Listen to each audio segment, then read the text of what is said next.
one of the ways that we do that is we do have a solutions hub. It's a free community solutions hub at creativelyunited.org, where we can, people can find free webinars, recorded information from just a multitude of programs that we've hosted over the years with incredible speakers, international speakers.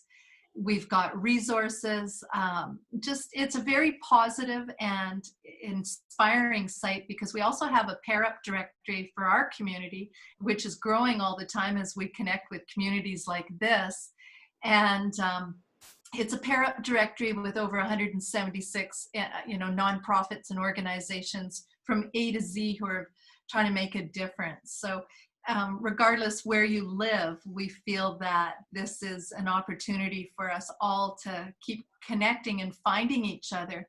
So John can tell you a little more, because he's my partner in good, and we do something called Climate in the Arts, which together, which I'll let John speak to. Good evening, Talish. Climate in the Arts was started a year or two ago. It's a legacy project in the honor of my wife, who unfortunately passed away, but she was a passionate climate activist and also a professional musician. So her idea was to combine climate stories with the performing arts, so that we use the emotive content of the performing arts to encourage people to make pledges to change the way they lived and the way they operated and the way they voted. And we actually have a broad principle that we want to flatten the carbon curve. So you've heard about flattening the COVID curve. We all did this a few months ago when we stayed at home and washed our hands and kept our social distance. So we see no reason why humanity can't also flatten the carbon curve, which is the increasing amount of carbon in the atmosphere. And we got 4 principles that we think will help to bring that carbon curve down. One is living within nature's limits. So we're very much in favor of returning our economic base to something that lies within natural systems economics. The second thing is we want to align our individual self-interest with that of the planetary interest. So we have to make some decisions that when you make whatever you're doing, traveling, buying things, transporting yourself, heating your home, you think about whether that's not only in your interest, but also in the interests of society at large. The third is that we want to awaken our inner spirituality. We want to have in touch with our own spirit to the universal spirit, and feel that we are at one with these spiritual engagements, and that we can live and become better people as a result of reforming ourselves. And finally, we want to have a kinder way of interacting, a more compassionate way and a more caring way. So we're using these 4 principles as our guiding light to the way we want to move forward over the next few years. So one of the ways we do that, we've had a Wednesday webinar series. It's been a free series. And so some of those webinars have had really amazing artists. They've also had world-renowned climate scientists. We've mixed the arts with the science. So we always try to bring that element of the arts into what we're doing, and so we can bring awareness to these issues. And one of the ways that we also have found has been quite effective is to create a letter with the specialists that we're bringing onto this program, like the people who know the subject so well, is to craft a letter with them about the particular area of interest that they're representing, and then get that letter out to our, all our databases. And in our community, like, we'll provide the letters, who they should go to. So all the members of parliament or the decision makers, so that people can just cut and paste and then put in those emails very quickly, very easily. And it's resulted in getting a lot of attention. So we see this as one way to sort of get to the decision makers in ways that now that we're sort of this online community, that we're reaching out and using ways that we can to reach as many people as possible, and remind them that we can still contact our decision makers using these letters. And the videos are also posted to our website. So yeah. And what about you? Yeah, we'd love to hear about you. And I'm sure many of the people who have been watching probably are quite maybe up to speed already. And if I'm asking a question that you'd rather we didn't talk about, but I'd love to know what was it that struck your passion to do what you do, because yeah, you're obviously very passionate to take this day on. Thank you so much for the thank you so much for the invitation. I was going to ask Lauren to talk before me, but go ahead, Lauren. Would you like me to speak first? Yeah, go ahead. Okay. Go ahead. Yeah, I'm an engineer. I used to work on the internet, and in fact, probably these links are running on something that I worked on, because it's in the background, the backbone of the internet. Anyway, I was working on that, and then I came home one day. I was working on making the same thing 10 times faster. Okay, so making 10 gigabit Ethernet work. And I came home one day from my work, and I turned on the TV, and there was Al Gore talking about climate change. And I was so shocked that I said, if half of what he's saying is true, I'm wasting my time working on making something 10 times faster. So I decided to study the problem. And of course, I asked my wife's permission that I could do that. And she said, okay, go ahead. If you think it's that important, go ahead and study it. So I did that. And within a couple of months, I went and told her, this is much worse than what he's saying. And so we have to shut down our company and focus on this full time. I'm And the she agreed. train who wants a free auto. She agreed. And so that's how it started. Okay, the first thing I did was I wrote to Mr. Gore and I said, how can I help you? And he asked me to come and get trained by him. And I got trained by him in 2006, November. I was in the second batch of his trainees. But during that training, I asked him a question about animal agriculture, because I had been studying, I've been looking at the numbers, and I realized that there is 3 times as much carbon on land than there is in the atmosphere. Mm-hmm. And we are using so much land to grow our animals, to raise our animals. 37% or 45% was the number that was out there at that time. So I asked him, if we just stopped eating animals, can we not bring back the forests and reverse climate change? And he looked at Roy Neal, his chief of staff, and he said, how did this guy get in here? So I realized that there was something that they didn't want to talk about. Okay? And that had to do with our treatment of animals. And so it became like a running thing. I kept asking, I got my colleagues to co-sign a letter to him. I was trying to get him to start addressing animal agriculture seriously. And it didn't go anywhere. So I decided to, focus on it in our own nonprofit, Climate Healers. And so we have been looking at this from a systems perspective, seeing how can we reverse climate change. I'm not interested in just keeping it at the same level of disrepair that it's at right now, which is what everyone is talking about. Make sure that the temperature does not go over 2 degrees Celsius. And I'm saying, no, we need to bring it back to what it was in the pre-industrial era. And how can we do that? And we can do that. So I've been working with scientists, climate scientists, who uniformly have not looked at this. So I find that very fascinating, how the whole system is sort of making sure that no one talks about this. No one talks about this seriously, because there is no money in it. There's no money for the scientists to even address this question. Okay? So I contacted all of the land carbon experts in the IPCC. I wrote to every one of them, and I asked them, I have a question that has been bugging me. If we can bring back the forests that used to be there on the grasslands that are being used for animals, how much carbon can we sequester? And no one replied to me except one. There's one climate scientist who contacted me and he said, why do you want to know? And I told him, this is why I want to know. I want to know if we can reverse climate change or not. And if we can reverse climate change, then that's a way that we should be able to do this, right? So he said, okay, I'll get to work on it, and I'll ask my graduate student to look into it. We have a model, we can try it out. And so he did that.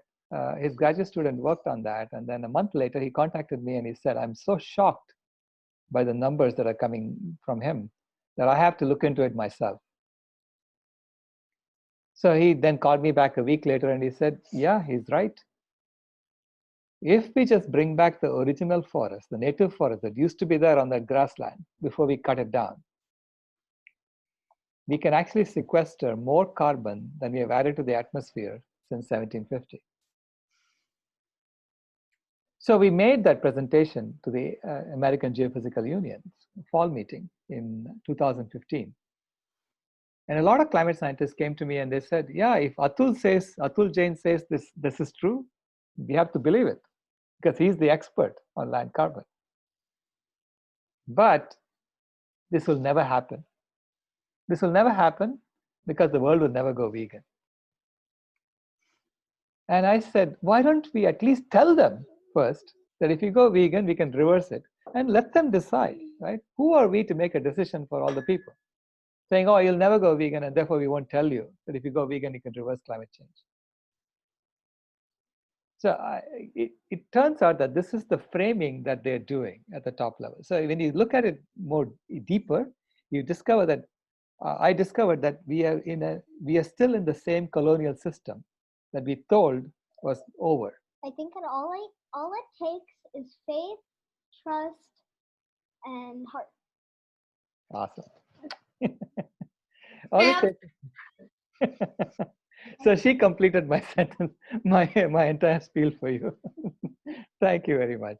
Anyway, that's all it takes. We have to really change the whole system, and we have to change the system from the current colonial system that we are in. We have been told stories to keep the colonial system going, and we have to just change our stories and change the game. And that's what we've been working on. What is the new story that we can tell in which we belong exactly as we are, and we are part of something much larger than us that's making us do this, right? So Agree. this way we know that we are part of, that God is always in charge. It's not like he went away on a vacation and gave us control of the earth, right? and then a new game that we can play in which you'll automatically be doing the right thing. So the ordinary people should be able to just live their ordinary lives, and the planet should thrive. So what is that game? So if I can jump in on that, what a lot of people don't realize, at least here in Canada or North America here, less than 3% of all charitable giving goes to environmental charities, and more than 80% goes to cure-based, disease-based charities. And if we treated cancer like we treat COVID, we'd be really doing a huge service to every single person on this planet. And part of that obviously has everything to do with people understanding that yes, what we eat is going to impact our health, and how we treat our earth. Obviously, if we're not respecting the very ground that's sustaining us and giving us all this life energy, then how can we, if we don't have respect for the very earth that supports us, how can we have respect for each other? And how can we move forward? So it's wonderful that I think that's what veganism and vegetarianism absolutely does. It helps people become more aware of, how they're fueling their bodies and the source of their food, and then the social aspect of that, not only for the animals, but for how it all comes together in the global picture. But if you think about it in health terms, I mean, we're talking about the wellness of the earth, and the carbon that we have is in a sense a disease, but we shouldn't really be thinking of the disease. We should actually be thinking about wellness, and how can we make the earth heal again, so that it becomes its natural state then all of these diseases will simply fade away. So that's the mental attitude we have to start to imbue in society. Right. I use the analogy of Michelangelo carving David. So imagine after he carves David, you discover him trying to kill himself with a hammer and a chisel.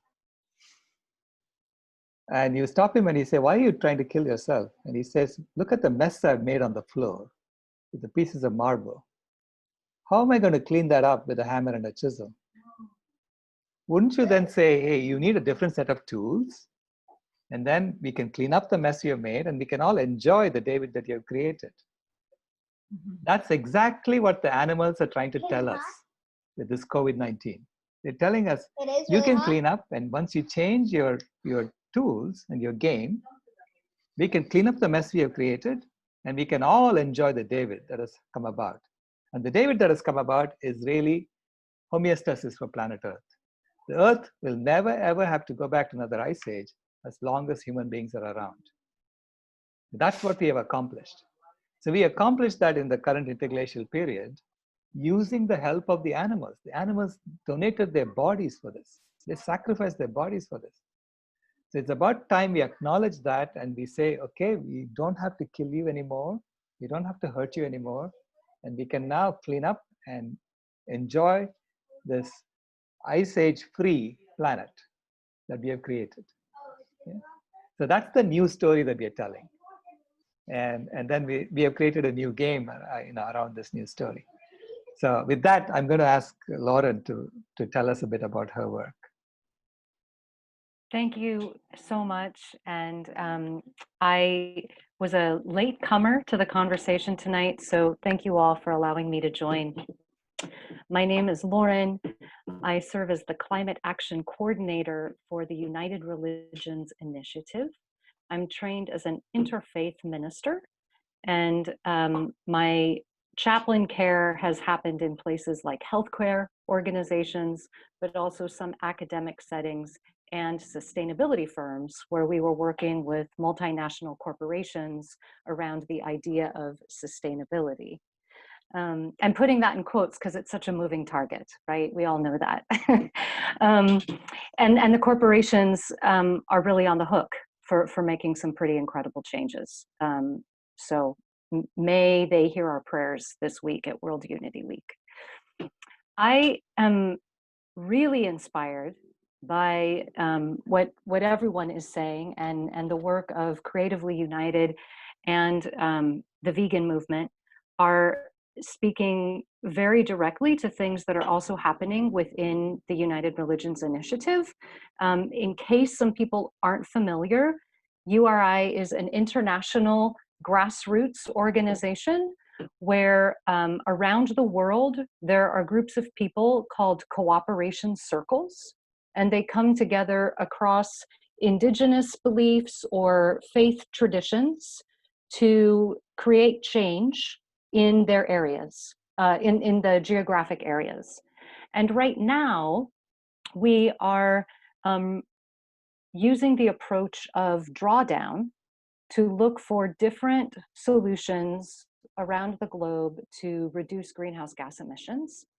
And as you know, number one on the project drawdown list is all about reducing food waste and eating plant-rich diets. Number two, it turns out, is about educating girls and creating more gender equity. So there are lots of spaces for people around the world to be in a conversation that focuses, just as Sailesh said, about the conversation that can happen around global cooling, instead of, oh my gosh, it's getting hotter, oh my gosh, it's getting hotter. So it's very encouraging to find the broom, to sweep up the marble and admire the David, instead of just continuing to say, wow, what should we do? And the hammer keeps going to our little brain, right? So I would love to just, be a part of other people's ideas tonight. And if there are things that I can offer about what cooperation circles around the world are doing, I'm happy to share that too. So thank you so much for letting me be here. Yeah, please go ahead and share that. If, we would love to know more about cooperation circles. So right now, with the project drawdown idea, there are many cooperation circles that are doing sort of the obvious work of eco-villages or recovering indigenous languages and traditional healing practices with medicinal herbs and that sort of thing. This morning I was on a call with a cooperation circle in Uganda that is doing incredible work to create regenerative agriculture practices in parts of Rajasthan that have been desertified. They're doing this, it's mostly women-owned farms. They're creating incredible compost that then comes into the urban areas and can go home to people who don't have backyards, but do grow vegetables in pots and things like that. So these are just, a couple ideas of things that are happening that are very inspiring, and it's heartening when in our cities, sometimes it feels like the change is so slow to come. Francis, you spoke, I think, eloquently about some of the letter writing campaigns and things that need to be happening so that we can start to build bridges between government leaders or other business partners. And that's something that we're trying to do within the cooperation circles as well. And I wonder maybe if there's more that you want to say about that. I think the easier we can make it for people, the better. And I think the other thing that people don't realize is that, the system has been set up so people don't want to feel like they want to have any involvement with government or government process or anything, even at a municipal level. So I think what people really need to realize is government affects every aspect of our life from A to Z, and we're paying tax on absolutely everything. And the system has been set up in a way to actually discourage, it seems, participation and action because we're what we see. And I just want to let people know, don't be discouraged. Take your power back, feel empowered, start going to council meetings. Like if you're starting to see, let's say, trees come down in your neighborhood, there's a group of us, it's just a small group of us, for example, who approached our city when we started seeing all, some big activity happening with a lot of our urban forests being lost. And we created a movement, and it's really created some huge change all within a year. So it is possible, and you don't have to understand how politics necessarily works. You just have to jump in sometimes. And if you can find even neighbors or, join up with other groups, there's no point recreating the wheel if other people are already doing it. So there's a lot of people who feel the same as you do, probably, or I do, about these issues, and it's not that hard to find them. One of the reasons why we started Creatively United, to help make it easier for people to find each other. Yeah. Francis, I noticed on your website today some great work that you're doing around donut economics and some of the water work that you're doing as well. It seems like Creatively United is really a space to bring in all of the things that maybe had once felt like they were fringe, but really these are things that we can proactively choose. We don't have to wait for the leader. We can start to do these things now.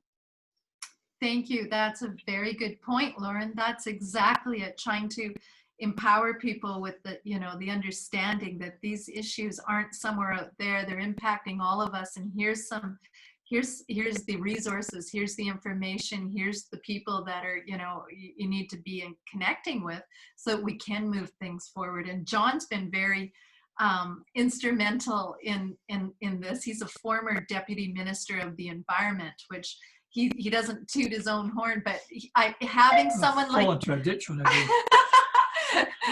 having someone like John, come on board is great. So I'm sure there's a lot of people in everybody's community who maybe at one time have experience in some facet of government that they may be retired now and really looking forward to talk to people about these things. So when John and I made a connection, everything just started to just snowball.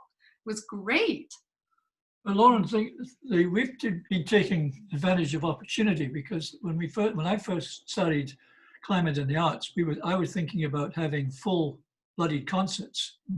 So there'll be opera and choral concerts and symphony concerts and chamber music concerts. And in the side concerts, people would talk about climate stories in fairly simple terms, just to get people feeling that there was some hope, but they had to make a change. And we were thinking of having pledge forms where people would commit to doing certain things, such as having 1 or 2 vegan meals a week, and then we would track what that meant to their carbon footprint. But that all had to change, because we haven't been able to have any live concerts, and won't have for another probably 12 months. So we've gone to the video like everybody else, and that's how we created this. The overall concept is creative solutions for the new world. So the new world is the post-COVID world. The new world is a global reset. It's something that is completely different than we inherited even a year ago. And I think we're all beginning to realize that there's something in the air that's making us hopeful that people are more receptive to change. And so these ideas of getting top scientists to give their values of what they're seeing on the climate, so that the lay people can understand this, that will help them to make commitments. And our next task, which I'll be talking about tomorrow, is to have some kind of a dashboard where people can actually track how they're changing their carbon footprint by making incremental decisions. So I'm doing some research on that, so that this actually makes a difference, so that a year from now, someone can say, I reduced my overall carbon footprint by 10%. And if they do that, they get a special invite to one of our concerts, because then they're honored guests.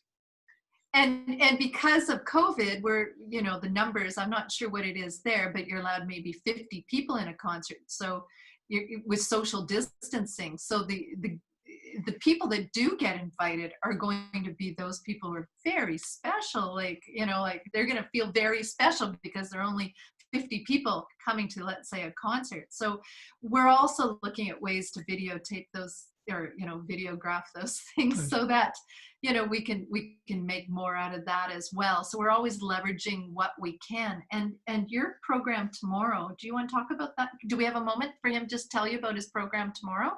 Absolutely. Well, just the concept of donut economics came from an economist in Britain called Kate Raworth, and the outer skin of the donut is the global carbon cycle, the Earth's boundaries, the nature's large-scale systems that have to be kept intact. And the inner side of the donut is the social systems: equity, women's health, public health, waste management, water conservation.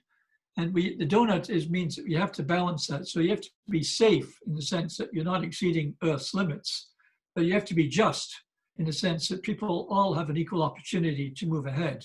So the concept of donut economics is we move to a safe and just Earth. And we're going to show one of our colleagues who works with the Wildwood Ecological Forest. It's a small forest near Nanaimo, about 150 kilometers north of Victoria, here on the British Columbia coast, which has been managed sustainably for the last 50 years. So it actually has more 100. Well, not quite. Well, okay. But it's got more trees on it now than it had ever, and it's been logged many, many times. So it's a fully sustainable forest. And so the people who are managing it are trying to use the donut economic concept as ways in which they set their management principles. So that's what tomorrow's talk is about.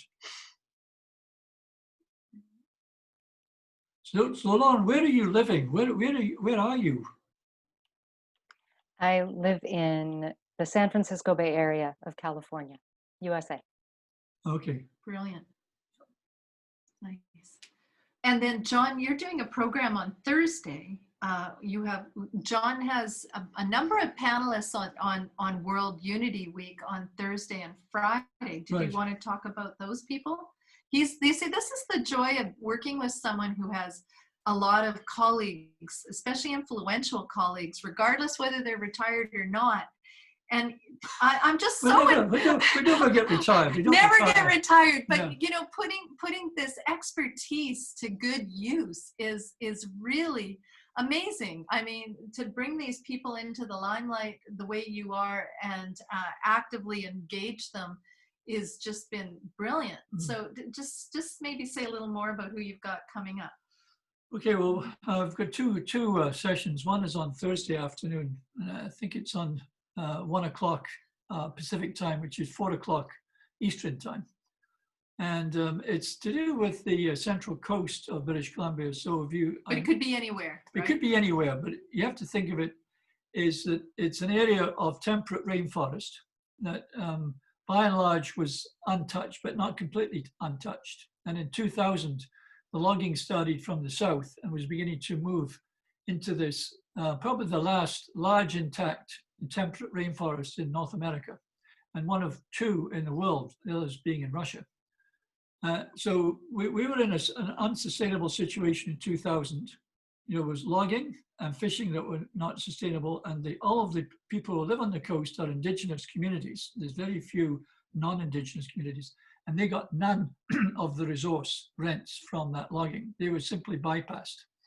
So they developed a plan in conjunction with the government, which I represented, and the environmental people and the fishers and the loggers to say, is there a better way of doing business here? And 20 years later, so 2020, we have a fully sustainable forest. We've managed to control the fishery. We've got a Coast Opportunities Fund, which is about $150 million, that provides money for coastal communities to get back on their feet again. It's got millions of dollars in carbon credits because we've conserved the forests, they're sucking up more carbon, and therefore we've got carbon credits that's worthwhile. We're any extractive industry is based on nature's principles. So it's all based on eco-based system management principles. And there's a governance system where the First Nations and government equally make decisions. So it's shared decision making. So it's a full attempt at reconciliation between Indigenous people and their values and the traditional government values. So it's a wonderful transition from an unsustainable, endangered forest to something now which is going to last for centuries. And yeah.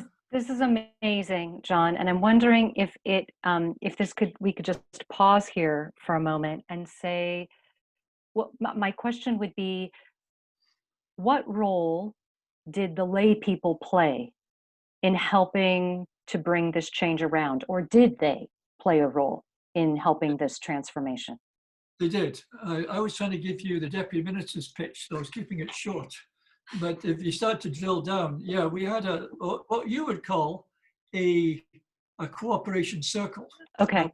We called it a round table, but it was a group of lay people who represented various sectors of society: recreation, forestry, tourism, the fishing industry, whale watching industry, local government, religious people, and of course, the Indigenous community. And they met to help carve out this plan over a period of 4 years. So we had listening circles, as we called them, and we brought 3 sources of information. What can we do on conservation? In other words, protecting key values. What can we do on well-being in terms of what is the livelihood of people, what they want? How can we get a job in every household?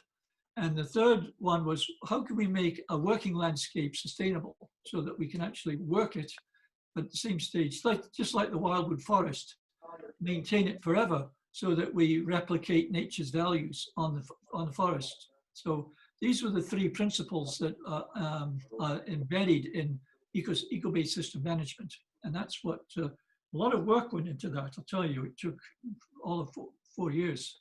Well, just the idea that there would be listening circles, and that it would take 4 years.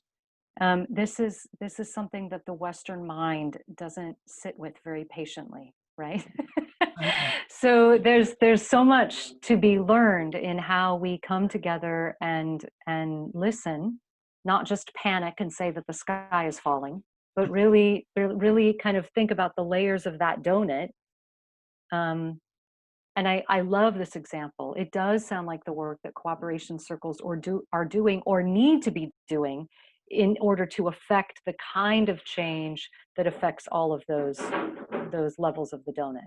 Well, actually, Lauren, you can't do it without, there was no way that we could have had and you have to, you may or may not have worked in government, but unfortunately I've worked a lot of time in government. So when you go to cabinet, you've got two choices. You can go to cabinet and ask for a decision, yes or no. But if you go to cabinet and say, I've got a consensus from a cooperative circle, that they're fully in consensus of this plan, everyone agrees to it, no one has walked away from the table, then it's very difficult for cabinet to say, well, we're going to say no to that. I mean, in fact, I got the very opposite. I got some cabinet ministers saying, you've boxed me in, John, what the hell are you doing? And, I'm not supposed to be able to make my own decisions. I said, Minister, this is how you make decisions, because you've got the will of the people. You're supposed to represent the people. This is the people saying. And he said, right on, well, go for it. Let's go. Yeah, and a few people can make a huge difference. That's what I've seen. So never doubt the power of the individual, but we can make magic certainly together. And I loved how I saw Sandy and Jim from BC Project Drawdown, who were absolutely delighted to be in a new partnership arrangement with, have just piped in about retired is rewired now, and I love that. I had to just go there.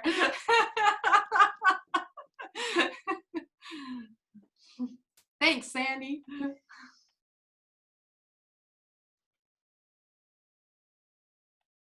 I'm not sure. Is it Salish or Silish? I want to say your name right. Silish. Silish, good. I'm not sure if you had other thoughts that you wanted to put into the discussion, but I'm also really interested in what others are thinking or maybe have questions about. Mm-hmm. Right. Yeah. No, I mean, I love the framing that this is a transition that's happening through the COVID-19. This is not going back. We're not going to go back to the way things were when this is over. It is. So I've used the analogy of the caterpillar turning to the butterfly in my books. So this is the chrysalis phase of the caterpillar. We have been put into the chrysalis so that we can imagine what we would do as butterflies. How are we going to behave on the planet as butterflies? So I think this is a framing that says that everything happened for a purpose. Everything happened because there was a plan all along. And so we have no choice but to come out of it, right? To do it right. Have you seen the film 2040? 2040, no.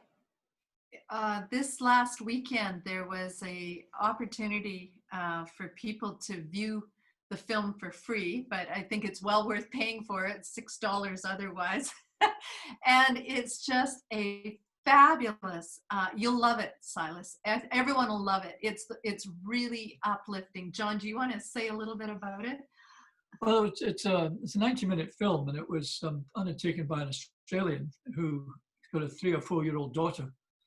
And he felt concerned about the future of that daughter. So it motivated him to say, well, what will life be like in 2040? Or what could life be like in 2040 for my daughter? So that she would have a much more hopeful world to live in, and we would be bending the curve big time. So he actually researched current technology. He didn't try to research technologies that were still in the bench or research thing, but technologies that were proven, and see and projected forward, well, if they were to be fully deployed around the world, what kind of change would it made? And he had in energy systems, electricity grids, new microgrids that people could fully manage all of their energy from solar and wind power and be completely off the grid and actually share it with their neighbors. So you had a full community energy system. And permaculture. Permaculture, and of course one of the things that it comes back to Lauren's point, which is that if women are empowered and they become fully part of society in an equal sense as men, they have less kids, and B, they have a much more engaged way of nurturing the world, so they become two for one. And that was one of the big, it was one of the big solutions. And of course, he was talking to his daughter, who would be 24 at the time of 2040, that she would have a full future and she would be full part of society. And veganism as well. And big on and regenerative agriculture. Yeah. So everything was basically what you guys have been talking about. He just saw it deployed at a global scale rather than a niche scale. It's an endearing film, I would call it. Very well done, really well done. I think the link is in the chat box there. Thanks to Jake, who's on the call as well, but in behind there, he's been wonderful. Awesome, thank you. We really wanted a film like that. Yesterday, we talked to the producers of the movie Endgame 2050. And Endgame 2050 looks at what would happen if we didn't do much. And it is pretty bleak. We don't do much, right? So we were thinking that, imagine if we actually did things and we really sorted this out, what would it look like? And we were looking for a movie like that. I'm glad you told us that there is a movie already that's been done. I thought of you right away, actually, when I watched it, but we've been so busy, I didn't have a chance. I posted it to my personal Facebook page, and I'm going to be sharing it around. We'll put it on our website as well. Awesome. Thank you. Thank you for your films as well. And that's another question we have, your films. So can you tell us more about the like where your films are right now? Are they just available online? Do you have more films coming up? Well, thank you for the question. I got into films accidentally. I was writing books. I wrote a book, and then I thought people will read the book and then they will all implement the solution, right? But it didn't happen. Then someone came to us with a film project and said, "Can you support us?" We said, "Okay," because the subject matter was something that was dear to my heart, and I had seen the effect of chemical pollution on the poor women of India, and how they're living far away from all these industrial facilities, and yet they're the ones suffering the most in the industrial facilities. Because all of our industrial emissions go up in the air and they come down in the rain, and they get absorbed by trees, and trees are very good filters. So they filter the chemicals and store them in their trunks and their branches. And these women were cutting the branches and burning them for firewood. And in the process, they were breathing all the industrial chemicals in. So every time they cooked a meal, it was as if they were smoking a pack of cigarettes. Okay, so every day they were smoking 2 packs of cigarettes. Their life was shortened by about 8 to 10 years because of that. So these producers came to us and said, "We have a movie about the chemical pollution of the planet. Would you like to support us?" And we said yes. So that's how I got into documentaries. That was the first documentary we supported. It's called The Human Experiment. It went on Netflix. It got pretty good reviews, and it did spread the message quite a bit. So I realized that through documentaries, I can spread the message much faster than I do with books. So then Cowspiracy came along, and we got involved with that. And we were a little scared when we put our money into it, because we thought that we would get sued by the industry. But I told my wife, we have to take the plunge, otherwise, what are we doing?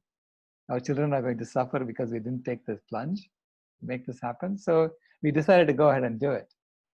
And then, believe it or not, the industry was more scared of us than we were of them.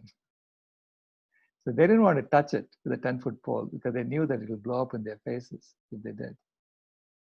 And so Cowspiracy became a huge success.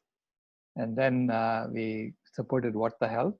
So it's like part of a trilogy, right? We're talking about animals, health, environment, and then finally we did a Prayer for Compassion, which is about love. Health and environment, animals, and love. So that becomes Heal, right?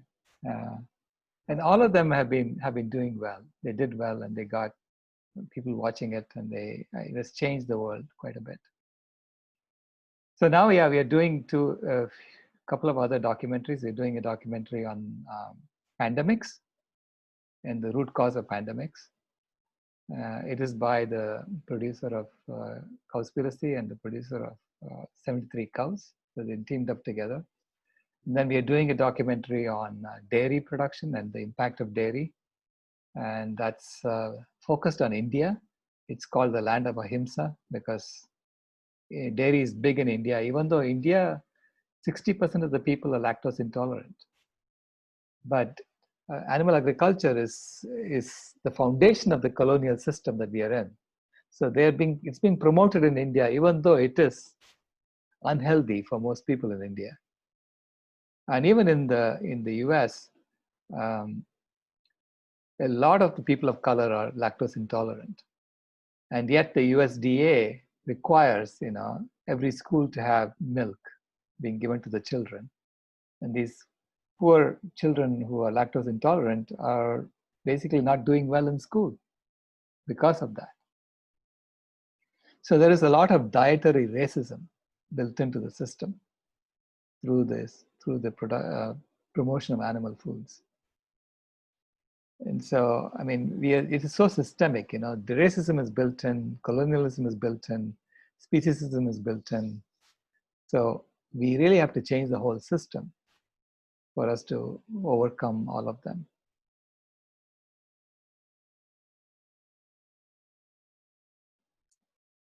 But in changing the system, the whole point of changing the system is we inherit a better system. I mean, people seem to be fearful of making change. I'm not in that category. I'm actually welcoming change because I think the change that I want to make leads me to be a better person. And as in the principles I was talking about, if my self-interest is aligned with planetary self-interest, then everybody who follows these philosophies should become better than they are right now. Healthier, more spiritually aware, kinder and more caring. At the same stage, more linked to technology that is sustainable. So it's a win. It doesn't have to be a lose. And I think we have to make sure that people understand that there's a better tomorrow. We don't have to keep on the old way. There's our friend Jim. And on Thursday, on that note, one of the webinars that I'll be sharing in, which we also have a video on Creatively United, is with Guy Dauncey. He's a ecofuturist and author, and he firmly believes that a better world is possible. And he talks about that world in a way that it's happening. It's happening as he's talking because it's so powerful that he's manifesting it as he goes. So it's really wonderful. So I hope if people can't tune in on Thursday, that you go to Creatively United and look for our video, The Economics of Kindness with Guy Dauncey. Yeah. Yeah, thank you so much. Yeah, go ahead, Sandy. So Sandy. I was just going to jump in and say, for people who are able to stay on after this call for the drawdown class that Jim and I will be doing, we'll be introducing everyone to Guy Dauncey. He is a delightful Good. Paul Hawken of Canada. Well said. Yeah, good.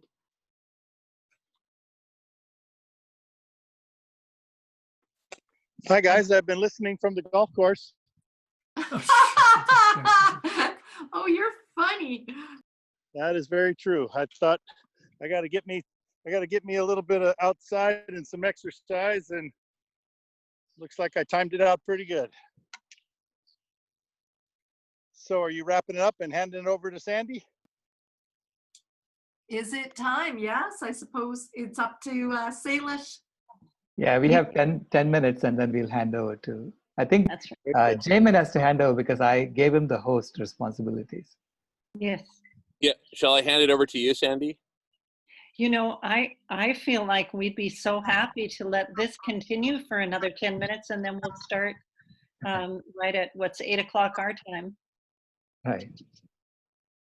This is a lovely discussion that's going on. So go ahead. I'm just going to thank you, Peter, for everything that you've done, and back to your golf. Enjoy. Lauren, did you have anything to add? I was just going to comment on some of the ideas that we're sharing tonight are really beautiful in the way that they're sort of, they're using the principles of biomimicry, they're using the principles of closed loop thinking. And another one of the drawdown solutions that's getting quite a bit of attention in parts of the world that are quite rural is cooking with biogas.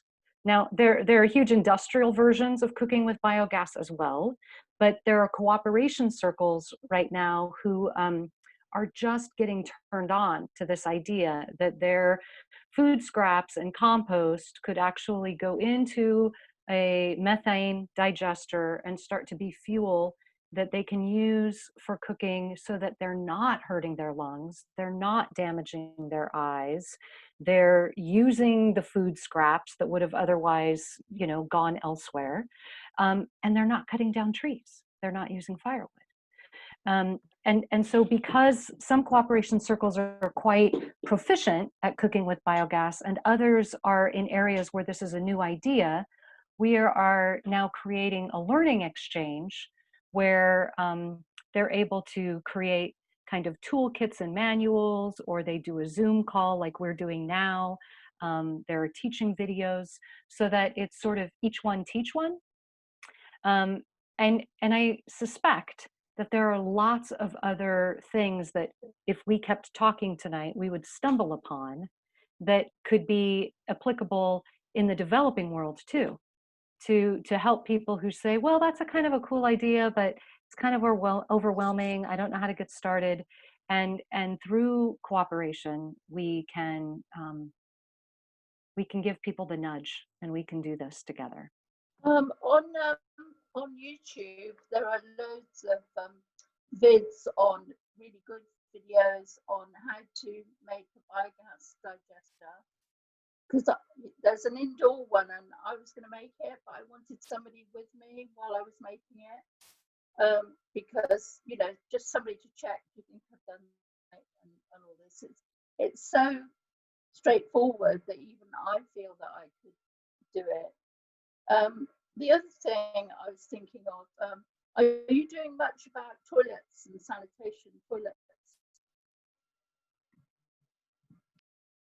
Are you directing that question to me? Yes. Yeah. So yes, I can't speak to that specifically as a drawdown solution, but I can say that members of our cooperation circles are partnering with UNEP, so the UN Environmental Program, to look at water conservation and water sanitation. And so that also in different parts of the world is a really big deal.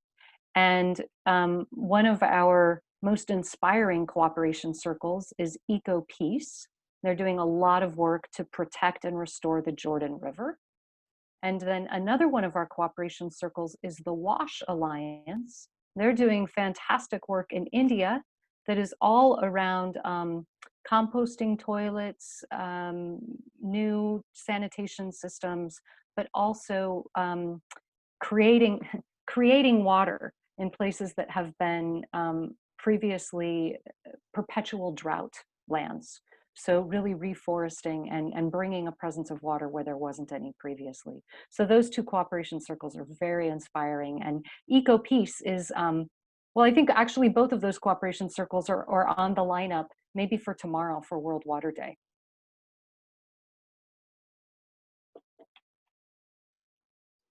Jamin, yeah. Thank you very much. What a wonderful conversation. JaminShivelyRadish.org, for those who don't know me. And I just wanted to add to the drawdown conversation that for me, the drawdown conversation is not complete on its own as regards planetary cooling. In fact, I see it as approximately 1/2 of the solution, just very rough numbers. And of the 2 halves of the solution, drawdown is actually the least urgent by far. And I make the analogy of, like, suppose you have 2 big problems in your house. You got a leaky roof, and the other is the house is on fire. And the house is on fire is obviously the more urgent of the 2. And the way to solve that half of the problem, there is actually no other way, if you look at the physics of it, there is no other way to solve the most urgent half than solar radiation management at massive scale. I mean, we're simply in a temperature spike, right? Where Guy McPherson at last count has identified no fewer than 67 self-reinforcing feedback loops, including the melting of the Arctic ice. We might have an ice-free Arctic for the first time in the human experience this summer. And to quote the president of Finland, if we lose the Arctic, we lose the planet. So we're literally at the doorstep of losing the planet, which would make all of these drawdown projects totally moot. There is a solution. It's solar radiation management. That's a big topic. I'm not going to try to sum it up here, but the nutshell of it is reflecting a portion of the sunlight that's landing on the Earth back into space so that it doesn't heat up the planet in the first place. That's taking it all the way upstream. Drawdown is actually a downstream problem. Once the photons have been absorbed, have heated up the planet, now the planet's trying to cool off. That's when the greenhouse gases come into play. Drawdown is a crucial half of the problem. It's the long-term solution, but we need to call the fire department for the short-term solution, and the fire department is not called Drawdown, it's called SRM. Anyway, I just wanted to make that plug. It's a very long conversation. Join us on radish.org, where we are forwarding the conversation, and perhaps one of the biggest tragedies compounding the tragedy is that hardly anyone knows about SRM. And those who have heard of it have a bad impression of it because it's geoengineering, and that's just a bad word. And it's way better to do the organic half of it. But that's like focusing on the leaky roof when the house is on fire. The roof is going to be moot if we don't put the fire out. There's only one way to put the fire out. And by the way, that's worthy of a debate. It's worthy of a discussion. I'm not just saying this is how it is. I'm saying it's time for a conversation, right? The two halves of planetary cooling. It's time for a conversation. So let's have that conversation. Anyway, I'm going to get off my soapbox and go on mute. And Sandy, I'm going to go ahead and pass control to you, and then you'll be able to then record the next segment of the meeting. I don't want to truncate this one prematurely. We still got a couple of minutes, but I just wanted to make sure the handoff goes well. So you're now host, Sandy. Jamin, thank you. I just also want to say, I don't know enough about SRM to say that it's the other 50%, but I agree with you completely that drawdown isn't 100%. And I would even say that another huge part of this is love, is human will, is social justice, and dismantling systemic oppression in every form. And that if we can't do these things simultaneously, we won't do it. It won't happen. So that, I know that that's complex. I know that creates grief. Then we need to hold the grief. We need to process the grief. All of that is really relevant. So Lauren, you've just perfectly described the donut. Also, I think you would really appreciate the position paper we wrote recently, because it talks about the new game, and the new game tries to solve all these issues simultaneously. Because ultimately we are playing a game. This is how we coordinate our actions around the world. We're playing a game, and the current game is called money. And the game of money is what causes most of us to behave the way we behave. So if you architect a different game, you can actually make people do things for the good of others and get satisfaction from doing that. So it's literally making love normal as opposed to fear normal. It's as simple as that. So anyway, I'll be happy to send you the link to the white paper, and you can take a look at it, and we can collaborate in the future.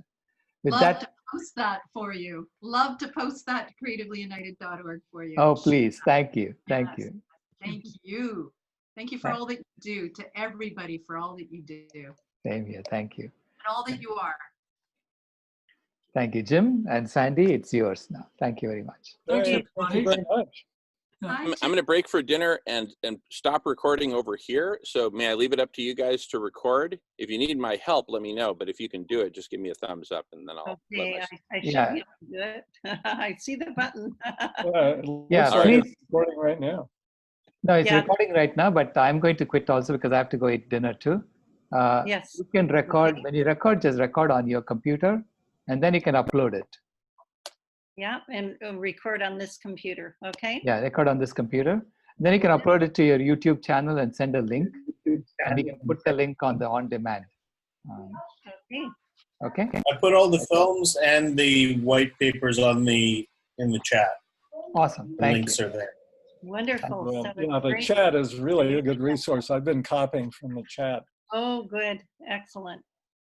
Thank you Thank you all again, very, very Silas, much. and Yeah, thank you so much. Thanks for all Okay. that wonderful discussion. And I know some people need to leave, and Enjoy your dinners. Thank seeing you. you again sometime. Thank Hey, you, one- Creatively United. That was a wonderful Yeah, session. that was awesome.